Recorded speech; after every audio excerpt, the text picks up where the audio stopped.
So media can be really good and really powerful and reach people wherever they're at. There's some serious pitfalls to media, though, that we can't overlook, okay?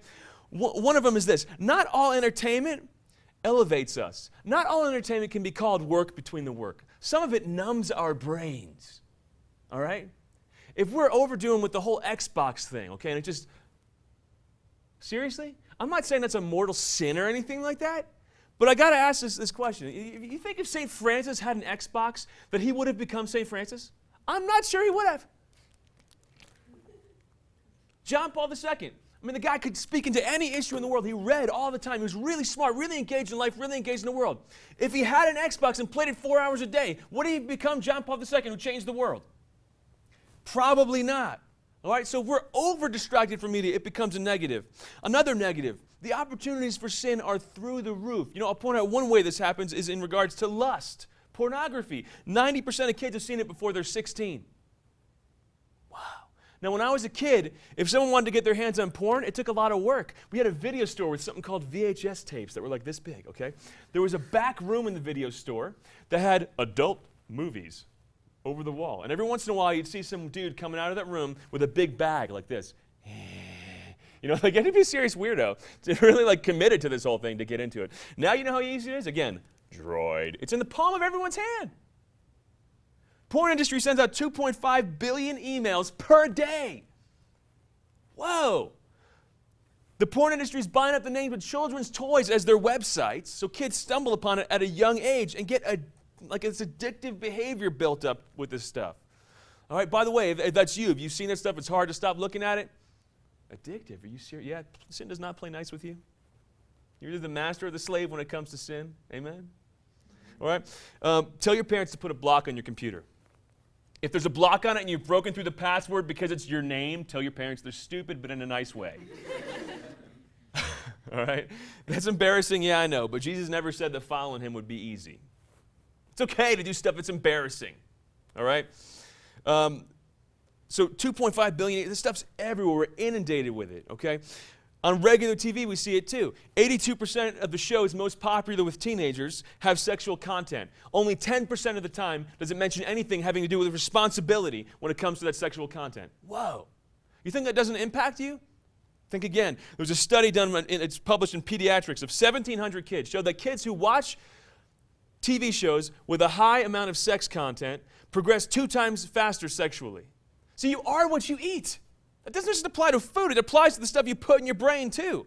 Another way it opens a pathway for sin, people do stuff online and in the digital world that they never do in real life.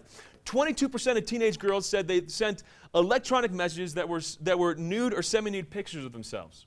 22%. 37% of teenage girls have sent sexually suggestive messages about themselves through text or through instant messaging.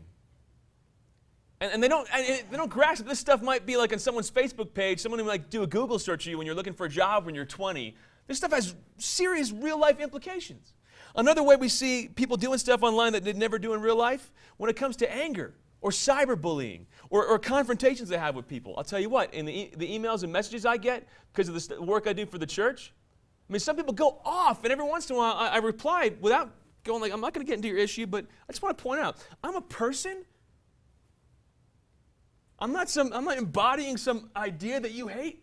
You got something intelligent to say? Let's dialogue. And it's every once in a while, 10% of the time, it totally changes their tone. All right, so we forget. We just go off on people like we're going off in the car, like in traffic, whatever. You don't have to deal with that yet. There it is. Another negative, it can make life too noisy. Pope Benedict XVI was talking to Carthusian monks. He said, technological progress, markedly in the area of transport and communications, made human life more comfortable, but also more keyed up and at times frantic. Unbeknownst to them, people are increasingly becoming immersed in a virtual dimension because of the audio-visual messages that accompany their lives from morning to night. The youngest, who are already born into this condition, seem to want to fill every moment with music and images. Guys, you try to get stuff done, you try to focus on things, you try to contemplate, and you have like a buzz in your pocket, and like, I got to keep on top of these 100 Facebook conversations. You know, Bing, an instant message came up, and I'm going to get back to what I was getting to, whatever. This stuff is supposed to make us more efficient and more connected. It's disconnecting us from real life. Pope Benedict XVI also said, virtuality risks getting the upper hand over reality. There was a kid named Emily in Florida who set the world record by sending and receiving 35,000 text messages in one single month. Her average had been 30,000, but she attributed the recent spike to the fact that she was at cheerleading camp and had to stay in touch with everyone.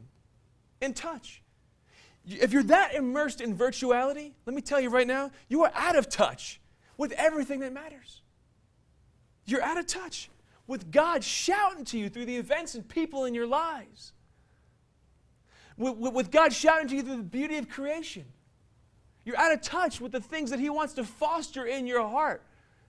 Dreams and visions. I mean, just your dreams are yours for a reason, man. God put them there. But do they develop inside of you? Or are we too immersed in this constant connectedness that's 10 miles wide and 1 inch deep?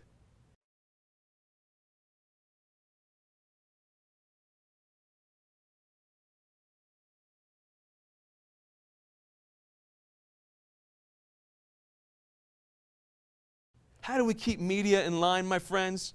Okay, 1, screen your screens. Screen what you watch. Philippians, St. Paul said, finally, brothers, whatever is true, whatever is noble, whatever is right, whatever is pure, whatever is lovely, whatever is admirable, if anything is excellent or praiseworthy, think about such things. Think about such things. Fill your brain with that. You want to live an inspired life? Make sure you look at, read, think of things that inspire you and lift you up. Before you watch a movie, I challenge you, Google USCCB with your 2 fingers. Okay? That's the U.S. Conference of Catholic Bishops. USCCB, movies, okay? Good. And you'll get movie reviews. So you can see that if the movie you're about to watch, you'll see if it's poison for your brain or not. All right? So screen this stuff, okay? Remember, here's another tip. Remember that what you do online impacts your real life.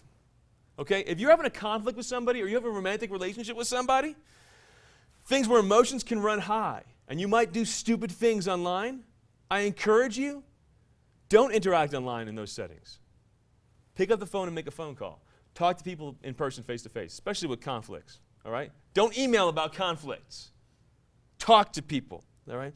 So remember that the stuff you do there impacts your real life. And finally, 3, limit your screen time, dude. Take a screen Sabbath. Which means, like, maybe on Sundays, be like, yo, I'm not going to look at Facebook, Twitter, YouTube. I'm not going to turn my phone off. What? And if you feel this, okay, like, I can't resist, you have a screen problem. All right? So resist.